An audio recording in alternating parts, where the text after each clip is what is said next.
강원도 현안과 이슈를 짚어보는 시간입니다. 정부의 WTO 개도국 지위 포기 발표 후 강원도 농가가 들썩이고 있습니다. 그렇지 않아도 위기라는 말을 달고 사는 농업인인데 이번 결정으로 농민들은 농업이 벼랑 끝에 몰렸다고 입을 모읍니다. 강원도 농업 이대로 수령에 빠지고 마는 건지 위기의 강원 농업의 돌파구는 없는지 이번 시간 전문가들과 함께 자세하게 들여보겠습니다. 스튜디오에 최수영 시사평론가와 곽달규 강원도 농업인단체 총연합회장 나와 계십니다. 안녕하십니까? 안녕하세요. 네, 먼저 개도국 WTO 개도국이라는 게 무엇인지 이로 인해서 어떤 보호를 받아왔는지 먼저 짚고 넘어가야 할 것 같습니다. 네, 저희가 우리나라가 1995년도에 WTO에 가입을 합니다. 네. 이 WTO라는 말이 말 그대로 이제 국제간 다자무역 협상 기구인데 여기에 들어가면서 그러나 우리는 농업 분야에 한해서는 개발도상국이다. 네. 이 지위를 요구합니다. 그러니까 우리나라가 특성상 농업 분야가 주요한 전통 산업이고 쌀 문화가 있기 때문에 이 부분만큼은 개발도상국의 지위를 달라고 요구해서 관철이 됩니다. 그래서 네. 이 부분만 제한적으로 개발도상국, 개도국 지위를 유지하게 됩니다. 근데 지금 이제 시간이 많이 흘러서 네. 지금 미중 협상이 이제 막 본격화되는 과정에서 미국이 이제 중국과 인도 같은 대형 국가들을 거론하면서 이 같은 나라들이 어떻게 개발도상국이냐면 개도국 지위를 철폐를 미국이 요구하고 요구를 한 거죠. 그렇죠. 트럼프 대통령이 여기에 대해서 적극적으로 이제 나서는 거죠.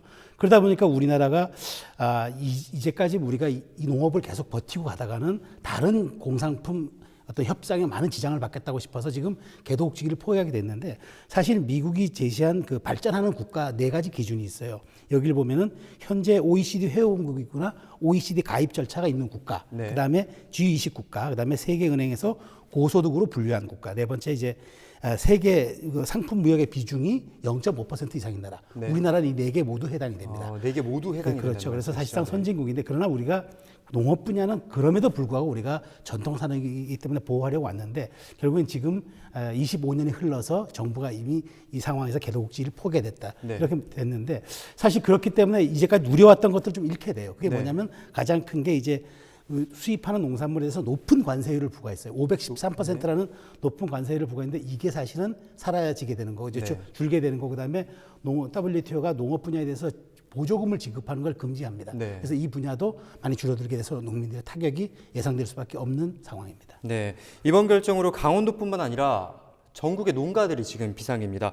개도국 지위를 포기하게 된다면 어떤 우려점들이 발생하게 될까요? 가장 큰 게 이제 말씀드린 것처럼 이제 관세율 인하가 되겠죠. 자료를 보니까 네. 쌀 관세율에는 513%에서 393%까지 떨어질 수 있다. 네. 그다음에 고추는 270에서 207. 그다음에 마늘은 360에서 276. 정도로 우리나라 주요 8대 농산물들의 관세율이 굉장히 낮아지게 되고 큰 이렇게 폭으로 그렇죠. 낮아지게 되는군요. 이렇게 되면 또 이제 보조금인 고정 변동 직불금이 현재는 약 1조 5천억 가량인데 이제 이게 반토막 날 우려도 네, 있다. 보조금 또한 반토막으로. 그렇죠. 그렇게 네. 되면은 이렇게 정말 수지가 맞지 않아서 농사를 짓게 된 농민들은 상당한 현실적인 어려움에 봉착하게 될 수밖에 없는 그런 상황이 되겠습니다. 네. 그럼 이런 상황을 모르지는 않았을 텐데 농민들의 피해를 키우는 이 개도국 지위를 포기하게 된 이유에 대해서 설명 부탁드리겠습니다. 네, 정부가 고민이 많았던 것 같아요. 왜냐하면 이제 지금 미국과 풀어야 할 현안들이 굉장히 많은데 네. 농업 분야만 고집하다 보면 다른 통상 압력이 들어올 수가 있다. 이 네. 부분에 대해서 고민이 많았던 것 같고요. 그리고 이 차제에 이제 사실 또 미국이 계속 WTO 협정에서 개도국 지위를 포기하더라도 관세 혜택이 금방 줄진 않는다라고 네. 여러 차례 강조해 왔고 지금 사실 도하 어젠다 회의, 그러니까 관세율을 조정하는 이 회의가 지금 사실 공전 중에 있어요. 그래서 네. 당장 큰 영향이 없을 거라는 판단도 정부에 미쳤던 것 같아요. 그러나 네. 이제 어쨌든 국익 차원에서 내린 결정이라고 하더라도 네. 어쨌든 공산품 다른 협상에서 우위를 점하기 위해서 농업을 희생시킨다. 이런 점들은 절대 있어서는 안 되기 때문에 정부가 그렇죠. 네. 이 점에 대해서는 상당한 보완 대책을 마련한 후에 이제 구체적으로 좀 진행하는 게 맞다라고 얘기했지만 이미 진행이 된 상황이기 때문에 여기에 대한 현실적인 대안들을 빨리 내놓는 게 중요하겠다 이렇게 말씀드릴 수 있겠습니다. 네, 현실적인 대안을 빨리 내놓는 게 중요하다고 말씀을 하셨는데 강원도의 경우 이제 정부의 발표 직후에 농민들을 중심으로 반발을 많이 사고 있습니다. 강원도가 이처럼 민감하게 반응을 하게 된 이유에 대해서 설명을 부탁드리겠습니다. 아무래도 다른 지역과 똑같은 영향을 받는 데다가 네. 강원도는 배추, 무, 감자 같은 이제 주요 작물에 대한 대책도 지금 있어야 되기 때문에 네. 그런 것 같은데요. 지금 곽 회장님 나오셨지만 앞으로 이 강원도에서 보조금 감축에 대한 이런 대책이라든가 그다음에 이 농업 경쟁력을 높이는 이런 대책들에 대해서 지금 굉장히 현실적인 고민이 많을 수밖에 없기 때문에 아마 곽 회장님의 고견들이 지금 많이 지금 기대가 되고 있는 상황입니다. 네. 그렇다면 정부의 이와 같은 결정에 그렇지 않아도 힘든 농촌에 피해를 확산시키는 것 아니냐는 우려의 목소리도 커지고 있습니다. 앞서 농민의 날에 참석하고 오신 걸로 아는데 우리 회장님께서는 개도국 포기에 대해서 농민들이 어떻게 생각하고 있는지 말씀 부탁드리겠습니다. 예, 오늘 전국적으로 매년 11월 11일 11시에 농민의 날 행사를 합니다. 네. 아마도 개도국 포기에 따른 농민들의 마음은 침통해하고 있습니다. 지금까지 농업 정책은 늘 경제 뒤편에 있었죠. 이제 앞날을 기할 수가 없습니다. 지난번 정부는 PRS를 발표할 때에도 좋은 농산물을 생산하도록 하면서 가격 보장을 해주지 않았습니다. 네. 이번 사태도 포기에 앞서 충분한 대책을 먼저 발표했어야 한다고 생각합니다. 네. 네, 그러면 실제 농민들은 이번 결정으로 도내 농가의 막대한 피해는 물론이고 농업 전반을 흔들 것으로 거센 예상을 하고 있는데요. 회장님이 생각하시는 현황에 대해서는 좀 어떻게 생각하십니까? 예, 만약 개도국 포기에 따른 농민 분야의 각종 지원이나 농산물 수입 자유와 관세 철회가 이루어진다면 강원도에도 철원, 평야, 홍천들, 문마, 강릉 등 넓은 면적의 쌀 생산 가격은 누가 보장합니까? 네. 모든 농산물 생산 가격 하락에 따른 책임은 정부는 먼저 어떻게 할 것인지 정책 제시를 하고 개도국 포기 선언을 했어야 합니다. 이제 비록 늦긴 하지만 하루빨리 농민단체 구성원과 머리를 맞대고 대안을 강구해야 됩니다. 2020년 국회에 제출한 정부 예산은 513조 원으로 알고 있습니다. 적어도 농업 분야에 0.5%, 약 26조 정도는 세워놓고 이야기를 해야 된다고 생각합니다. 네, 농업 분야에도 대책을 미리 좀 세워놔야 한다고 말씀하셨는데 WTO 지휘국 포기가 농가에는 좀 어떤 영향을 미칠 거라고 보십니까? 암울하지요. 그래서 우리 대책은 진행되는 강원도뿐만 아니라 전국 농토는 아마 폐허로 변할 겁니다. 그나마 우리 강원도는 최문순 지사님의 의지와 협조로 전국 최초로 도정과 농업 정책 협약식을 가졌습니다. 조기에 집행이 되도록 농업단체 연합회와 강원도 농정국과 긴밀히 연구하여 대책을 강구해 나갈 생각입니다. 네, 앞서 소장님이 말씀하신 것처럼 보조금 지원되긴 하지만 이제 상당히 큰 폭으로 줄어들게 된다고 말씀을 하셨는데 근본적인 대책 마련 촉구에 보조금 지원이 거론되고 있습니다. 이 보조금 지원은 결국 임기응변밖에 되지 않는다고 말을 하고 있는데요. 이 부분에 대해서는 어떻게 생각하십니까? 그래서 앞서 제가 말씀드린 것처럼 정부에서는 우리 그 농업 예산이 15조밖에 세워놓지 않고 있습니다. 그걸 프로스로 따지면 너무 미약한 것이죠. 특히 우리 강원도는 1년 예산이 6조 1천억 원밖에 안 됩니다. 네. 그렇다면 정부에서 쓰고 있는 돈의 1.3%밖에 안 됩니다. 네. 이게 지방 정부가 해야 될 책임이고 이 가운데서도 우리 강원도는 농업 분야에 대해서 농자재 50% 지원 사업을 한다거나 농민수당을 120만 원으로 올려서 하려고 지금 긴밀한 회의를 하고 의논을 하고 있는 상태입니다. 네. 지난주 정례회를 시작한 강원도의회에서도 단연 이 문제가 화두에 올랐습니다. 농림수산위원회 신도현 의원이 5분 발언으로 현 상황에 대한 문제점을 지적하고 또 농민들을 위한 구체적인 대책 마련의 필요성을 강조했는데요. 잠시 신도현 의원과 전화 연결해 보겠습니다. 안녕하십니까? 안녕하세요. 신도현 의원입니다. 네, 한창 바쁜 시기실 텐데 사안인 만큼 저희 CJ에서 인터뷰를 요청했습니다. WTO 개도국 지위 포기로 도내 농민에 대한 피해가 불가피해졌는데요. 도의회에서는 이 문제에 대해서 어떻게 바라보고 계십니까? 네, 정부에서는 대적 여건상 당장 영향이 없다는 말을 반복하고 있지만, 네. 본 의원은 어떤 형태로든 WTO 협상이 재개될 수 있다고 생각을 합니다. 네. 강원도 전체 농가의 한 38%를 차지하고 있는 우리 쌀의 경우, 네. 현재 513%인 수입 관세율이 3분의 1로 수준으로 이제 낮아지고, 네. 민감 품목을 보하더라도 393%로 낮아지게 됩니다. 네. 더군다나 쌀뿐만 아니라 그동안 중요 품목으로서 예의를 받아온 고추라든가 마늘, 양파, 감자 이런 유제품 등의 농산물 생산 농민들에게 큰 타격이 갈 것이고, 또 농업 보조금 총액도 절반 가까이 줄어들게 돼서 그 생산 기반에 필요한 농가에 막대한 피해가 있을 것으로 판단을 합니다. 네. 그래서 그 정부 대책에 의존하기보다는 이번 사태를 계기로 삼아서 지역 농업 경쟁력 강화에 적극 나서야 한다고 생각을 합니다. 네, 협상 재개 가능성을 언급해 주셨는데 앞에도 언급했지만 신도현 의원님께서 5분 발언을 통해서 도 차원의 발빠른 대책 마련이 필요하다고 강조했습니다. 의원님께서는 강원도 농업 무엇 때문에 중요하다고 생각하십니까? 네, 그 강원도에서 농업은 그 먹거리 생산이라는 그 본원적 기능 이외에도 그 식량 안보라든가 수자원 확보하고 홍수 방지 또 이런 공익적 기능을 수행하고 있으며 그 강원도 농산물은 특히 그 어느 국가도 비교할 수 없는 좋은 토양과 그 맑은 물에서 재배해서 깨끗하고 안전합니다. 또 네. 믿을 수 있는 친환경 농산물이라고 자부하고 있습니다. 네.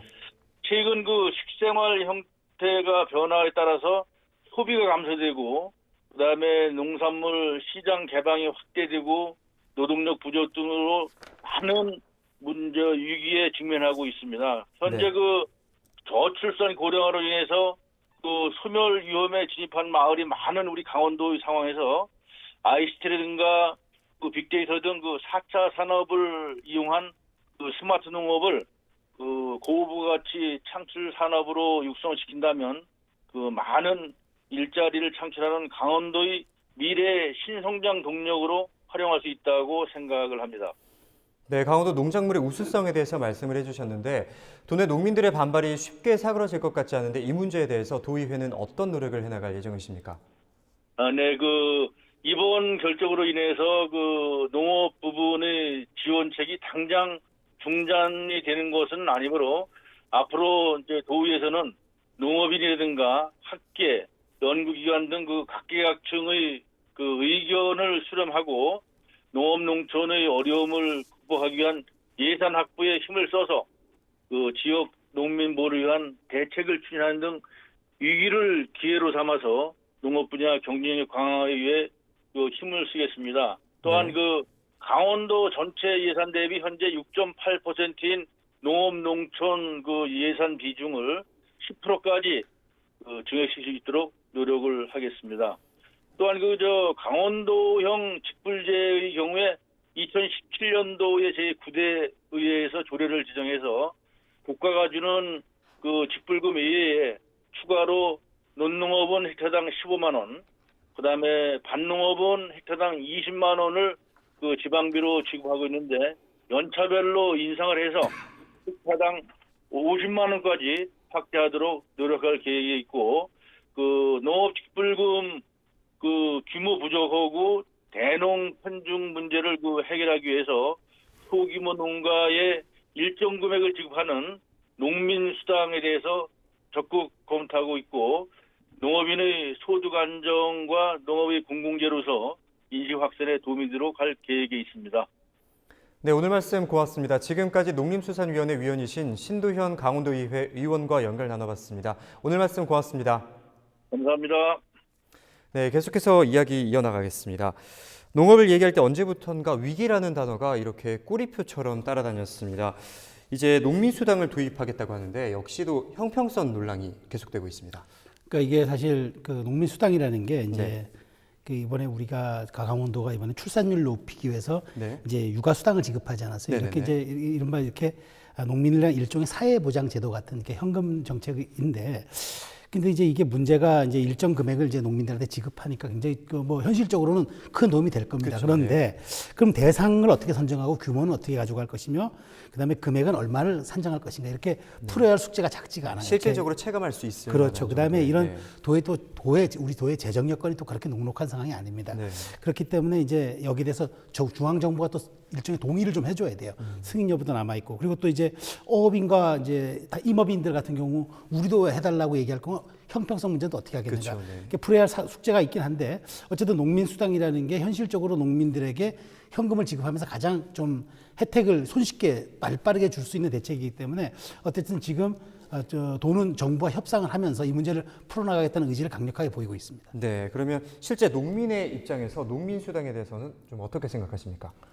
저는 이렇게 말씀드리고 싶습니다. 농민수당이라고 단편으로 말하면 네. 어떤 지원이라든가 이렇게 이야기할 수 있는데 지금까지 쭉 지나온 우리 역사 속에 보면은 농업에 관한 한 모든 정책들이 뒤로 밀려난 이유는 경제가 발전돼 나라가 잘 산다는 의미에서 농업에 관한 한 지속적인 그 정책을 정말 현실에 맞게 세워본 적이 없습니다. 네. 그래서 예를 들자면 수입 원료를 가져오는데 농산물이 같이 들어오기 때문에 가격이 떨어져 있었고 또 아무리 농사를 잘 지어놔도 안정된 가격이 보장돼 있지 않고 네. 혼행지 채소 같은 경우에는 엄하게 재배를 해놨는데 이게 보장 안 돼 있으니 막 갈아엎는 경우가 생깁니다. 이것은 단편으로 말하면 농민수당이지만 네. 예를 들어 바꿔 이렇게 생각해 보십시오. 전동토가 묵어 있다, 잡초밭이다.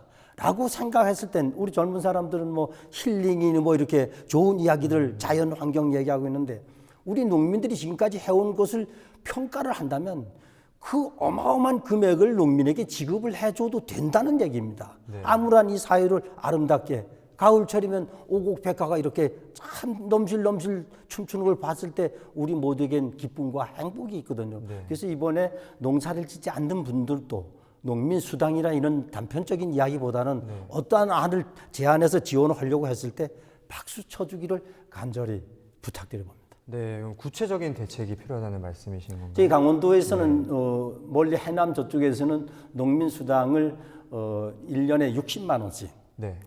저희 총연합회에서는 농민당 120만 원을 주장했습니다. 네. 월 10만 원씩 120만 원인데 농민이라고 하는 것은 지금 잘 아시겠지만 여성 농업인이 절반 넘게 있습니다. 네.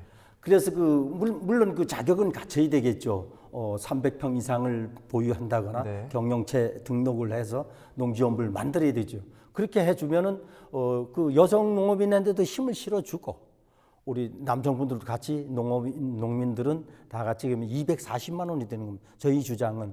그래서 이제 초창기에는 3년이라고 했는데 3년은 너무 길다. 한 2년 정도로 해서 이제 얼마 안 있으면 도정과 협약을 해서 지금은 뭐 도비 얼마, 군비 얼마까지도 구체적으로 논의해 본 바는 있습니다. 네. 물론 중요하지만 아까 말씀드렸지만 강원도의 그 열악한 예산 가지고 과연 얼마큼 주겠냐? 그러니까 정부가 지금까지 소유한 지방 도를 8개 도에다가 공이 얼마는 나눠줘야 된다 이런 생각입니다. 우리 강원도만 하더라도 그 넓은 면적을 그 작은 돈 가지고 그걸 살림을 다 하라니 누가 합니까? 그러니까 예산을 또 줘야 되겠죠. 정부 예산을 얻어다가 우리 농민에게, 어민에게, 임업인에게 주는 방법을 앞에 계시는 분들이 노력을 많이 해주기를 간절히 부탁합니다. 네, 예산안에 대해서 조금 더 전폭적인 지원을 당부를 그렇죠. 하셨는데 농업의 위기 속에서 앞으로 강원도의 농업이 나아가야 할 방향에 대해서 짧게 말씀 부탁드리겠습니다. 네, 지금 뭐 곽 회장님이 좀 말씀 주셨지만 네. 정부와 도는 어쨌든 이런 WTO 개도국 지기 포기에 따른 실질적인 대책을 마련해야 합니다. 사실 네. 지금 농업 분야 예산이 적다는 말씀에 대해서는 저도 동의하고요. 네. 그래서 그렇지만 또 농민들은 현재 이렇게 주어진 이 상황에 대해서 이제 정말 어떤 준비가 현실적으로 필요한지도 고민을 해야 할 시점입니다. 네. 그런 점에서 제가 몇 가지 말씀드리면 네.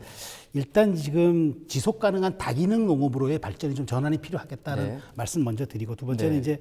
이제 그 과거 농업에서 이제 환경, 생태보전, 식량안보 등까지 고민하는 그런 차원의 이제 농업 분야로 좀 한 단계 업그레이드를 시키는 방안도 네. 현실적인 고민을 이제 해야 할 시점이 아닌가 싶고요. 그다음에 정부는 더구나 이제 시장 기능만으로는 소득을 보존하지 못하는 농민들이 있을 수 있습니다. 네. 이럴 때 어떻게 하겠느냐?